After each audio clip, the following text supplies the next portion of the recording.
친일파 후손들이 이용하려 할 때 사법부가 헌법의 기초에 입법 취지에 맞는 판단을 했어야 한다는 지적도 나옵니다. 중추원 참이나 그런 것처럼 1948년도 헌법 제정 당시에 바로 친일 행위자나 혹은 또 부일 반역자들의 재산은 이미 실질적인 의미에서 국유로 되어 있었던 겁니다.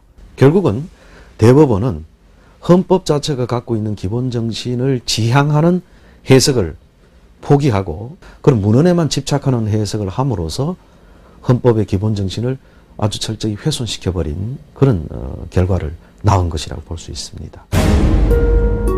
그런데 특별법의 한계는 이뿐만이 아닙니다. 특별법은 1904년 러일전쟁부터 1945년 해방까지 일제에 협력한 대가로 취득한 재산을 친일 반민족 행위자의 재산이라고 규정했습니다. 여기서 대가로라는 말이 발목을 잡는 상황이 생겼습니다.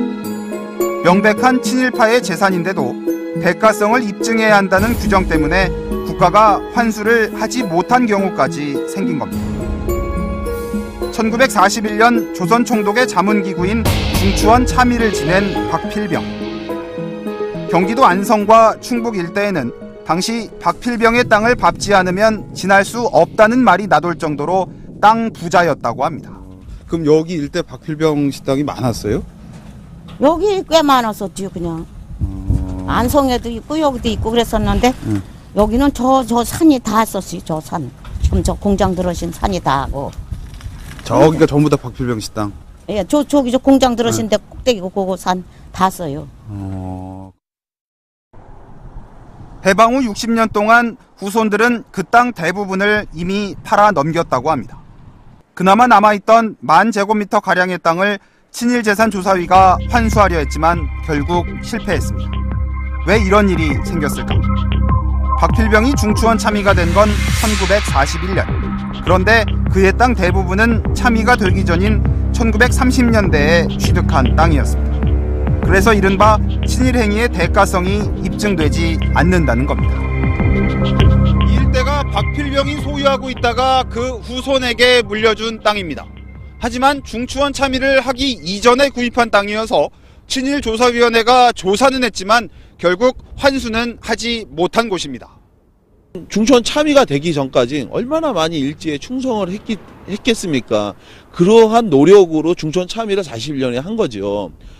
그런데 이런 부분들을 전혀 법원이 판단하거나 또는 법이 그 부분을 수용하지 못하다 보니까 결국은 많은 그 친일 행위에 분명한 대가성이 있어 보이는 그런 재산들을 국가가 수용하지 못하는 그러한 일이 벌어지게 된 겁니다. 결국 60년 만에 친일 청산마저 무산될 위기에 처하자 김을동 의원을 비롯한 국회의원 15명이 지난 2월 특별법 일부 개정안을 발의했습니다. 한일 합병의 공으로라는 그런 부분을 그걸 삭제한 것입니다.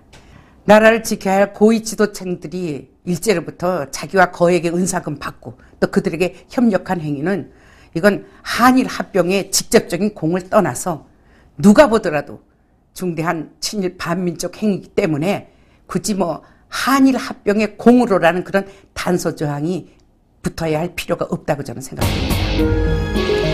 그러나 법이 개정될 수 있을지, 만일 개정이 된다 해도 현재 진행 중인 소송에도 적용될 수 있을지, 또 이미 판결난 이해승 사건은 어떻게 할 것인지 등 여러 가지 논란은 계속될 것으로 보입니다. 애초 정부는 친일 재산을 환수하면 그 돈을 독립운동가와 그 유족을 위한 기금으로 쓸 계획이었습니다. 서울 삼각산동 30제곱미터 임대아파트에 사는 78살 임영애 할머니. 부친과 모친이 둘 다 일본 유학까지 다녀온 의사 집안이었지만 부친 임병률 선생이 3.1운동을 주도한 뒤 고문 후유증으로 숨졌고 그 후손들까지 평생 가난한 삶을 짊어져야 했습니다. 유학 갔다 오셨어요? 아이 고생. 배가 고파서 고생했어. 그냥 애기도 못 땡겼어요. 배가 고파서 그냥. 그냥 고생도 다 지긋지긋하게 했어요. 현재 국가에서 지급하는 30만 원 정도의 보훈연금이 임할머니 수입의 전부입니다.